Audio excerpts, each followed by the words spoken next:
When Jennifer reached out to me and let me know that the core elements of the reflection today were going to be the journey of faith, navigating an unexpected transition, we'll say, and Academy Award winning 8-time platinum Disney mega hit Let It Go, as performed by Idina Menzel, who also is Maureen from Rent and Elphaba from Wicked, not to mention a fabulously overacted character from the second season of Fox's Glee.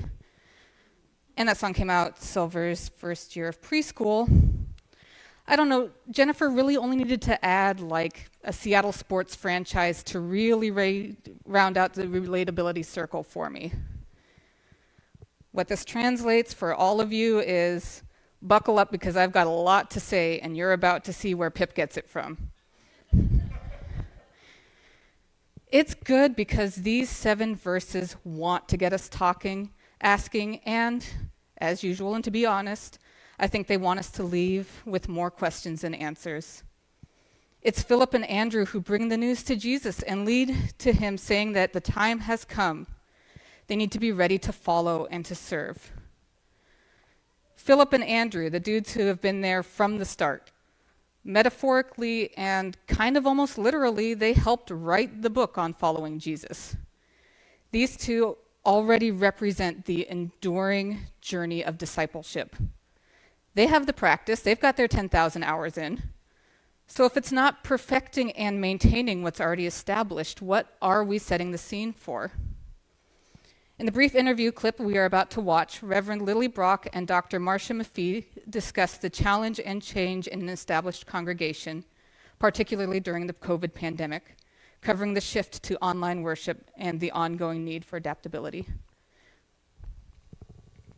For organizations, the biggest difficulty is that when productivity goes down. So if you think about a church, what are the things that indicate that? Like giving goes down, attendance goes down, people aren't participating in programming as much. I mean, all the ways that we have metrics for what success looks like. And so a pastor or leadership, would go, what in the world's happening? Like, this change isn't working. So we want to tweak it, right? So we tweak it a little bit and change a few things about this we were doing. And the trouble is when you tweak it, you have a new picture. So you have stage 1. You have a change again. Or listen, the old way got better results than this, so let's just go back to that. Unfortunately, the way the brain works, going back to something, we never see it the same way as we did before this other thing we've engaged. Like, go back to your elementary school. Does it look like you remember? It doesn't, right? So when we've been exposed to other things, then it changes our view of that old thing. And so you have a new picture, right? Yeah. So that's another way that we start over. So these are some. It draws to mind sort of this pandemic change that we're in, because I hear what you're saying here, that sometimes we have the tendency to go, okay, this is hard. I'm confused about this. This doesn't feel like it's moving forward. Right. Let's just go back the way things were. Right. Yep. And I know there's a lot of yearning right now, or a lot of unknowing about the next steps forward, how church is moving forward, or what it was before. And I think that some folks are really uncomfortable having discomfort at this moment because they implemented some things because of the crisis, and now they're wondering, okay, wait a second, we can't just go back to the way things were because we still have people worshiping at home. That's right. Right? And we have to do something. We may always have people who choose that. In my congregation, I now have a whole cadre of people for whom online worship is just a better experience for them. They like it better. Yeah. Who would have ever thought that, right? Yeah. And so, so you can say we're going to go back, like we're coming back to the building, so we're going to go back to the way things were. No, because that does not look the same as it did because of online worship and because of a lot of other things, maybe because we have to distance or because we have to wear masks or because who knows what. Yeah, so that's just a lie we tell ourselves that we're going back to the way things were. Right. And it is, yeah.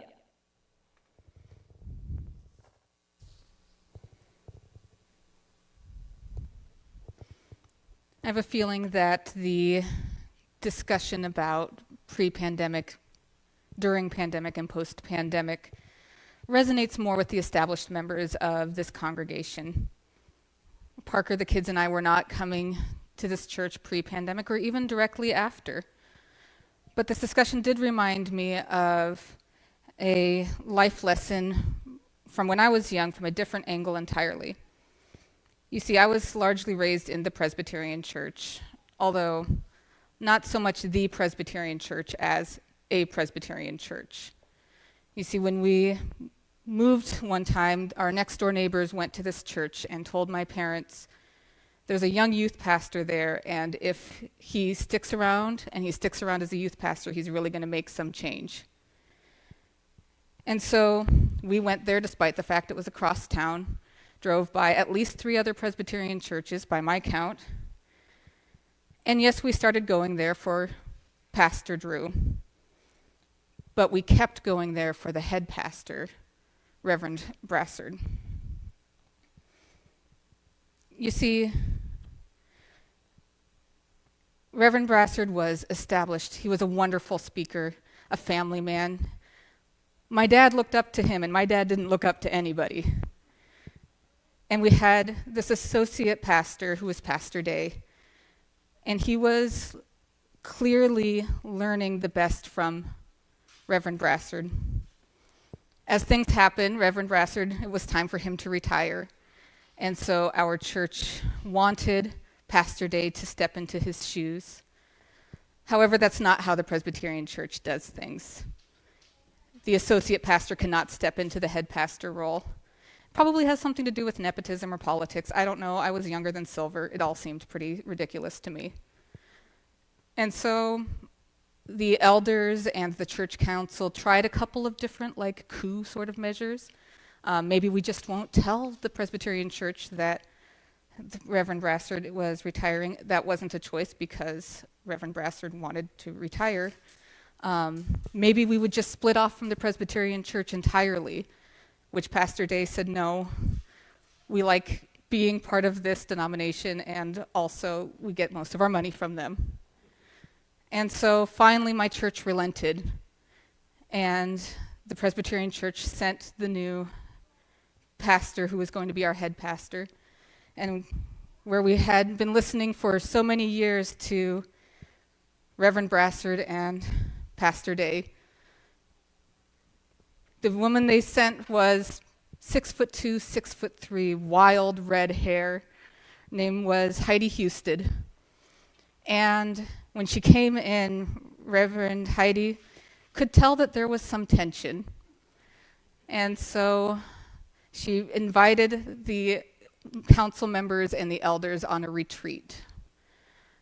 And she sat them all around a table one evening and said, on a scale of 1 to 10, how much are you in favor of change?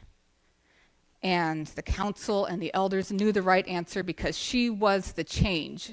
And so they were saying, I'm a 9 for change. I'm a 10 if you can't be a 12. And then she comes around to my dad, who says, I actually kind of like things the way they are.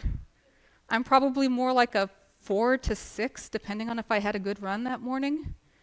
So yeah, I'm not really all for the change.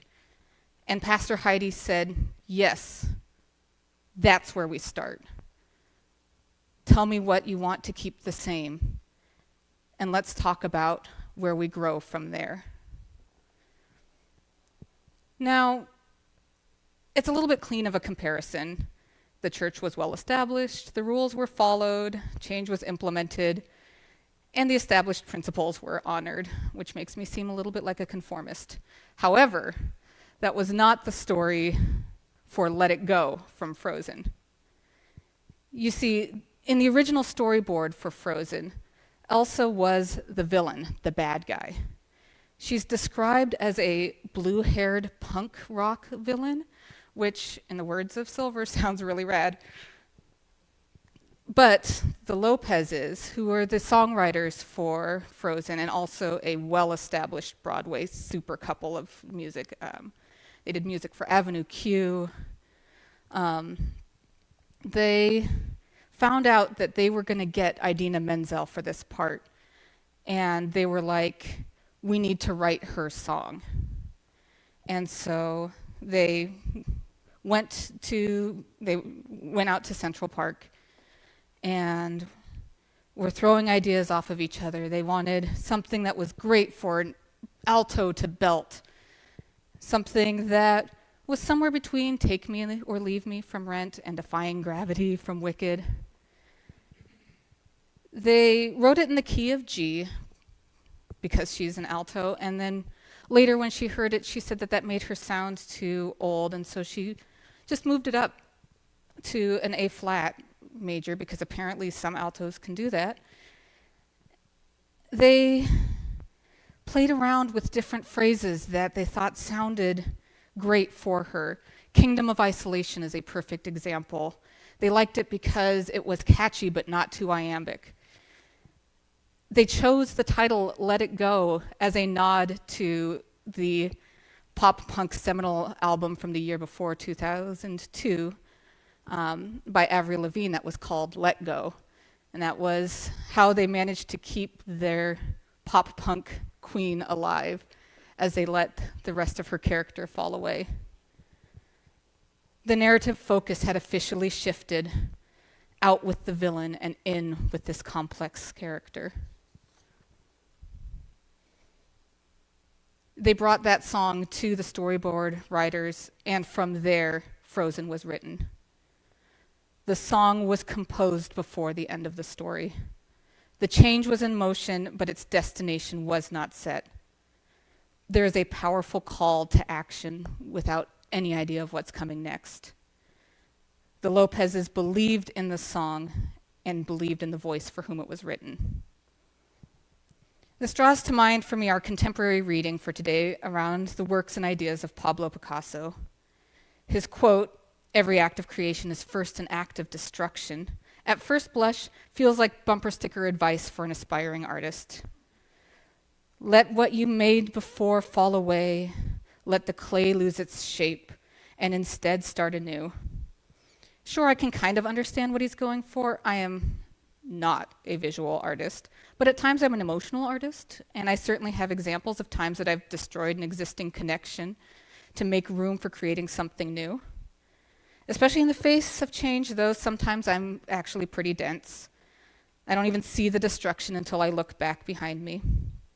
To appreciate the passage today, the greater message around change, there was a step missing for me. American photographer, artist, and activist Susan Sontag once said, "The painter constructs, the photographer discloses." And Steve, if you'll put the finish line image up.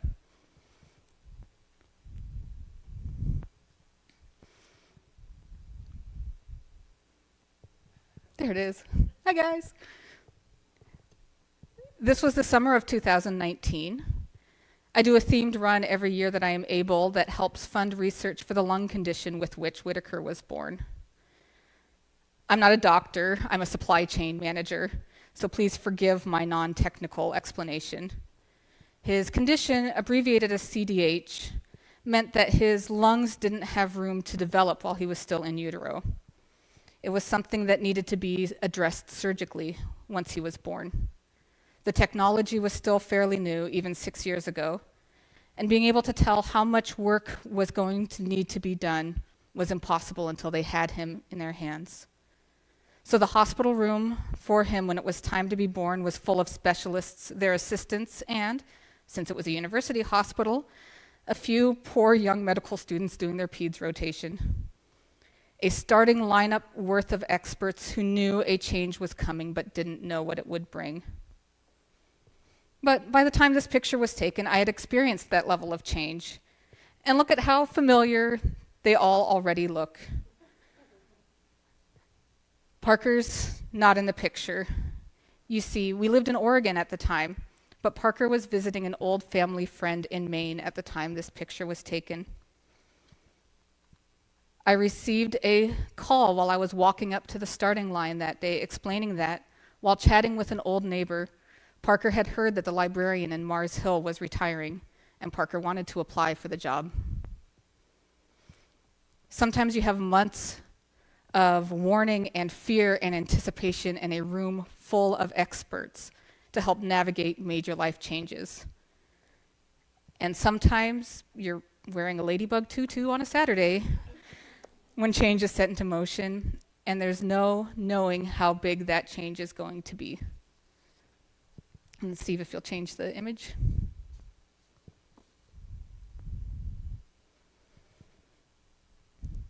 The path after the finish line of the race is lined with placards telling the stories of others affected by CDH. They're from a template created by the founder of the race, a powerful woman who likely had received a call one day that changed her life, much like I had. She was a distance runner who had to have a doctor explain to her that her child was going to be born not knowing how to draw a full breath. She helped form a community of others with the same experience. And each of these placards represents someone who went through that same moment, an experience she was uniquely qualified to watch for, to support, and to serve. She was no longer directly involved in the destruction and creation of this monumental change in others' lives, but she could stay ready and watch for the disclosure, recognize it because she had been there. In the scripture reading today, I don't think Jesus was just reminding his most established disciples what he had already taught them countless times, any more than I think that Picasso's quote about creation coming from destruction is just a piece of advice for artists. I think it was a call to observe. Picasso wants us to look at a piece of art, a creation, and to understand that for that art to exist, an artist somewhere had to destroy something in them. The dream of punk blue-haired Elsa is on the editing room floor somewhere. We need to practice letting go, because in doing so, you may help others who are afraid to. Look for songs that are being written, for stories that don't have their ending yet. For moments where there seem to be a wrinkle in the idea that God can be benevolent and all-powerful and all-knowing. To again quote Sontag, do stuff. Not waiting for inspiration's shove or society's kiss on your forehead. Pay attention. It's all about paying attention. Attention is vitality. It connects you with others. It makes you eager. Stay eager. Friends, let go and reach out. Follow so that you'll be ready to serve. And love and serve the Lord with gladness. Thank you.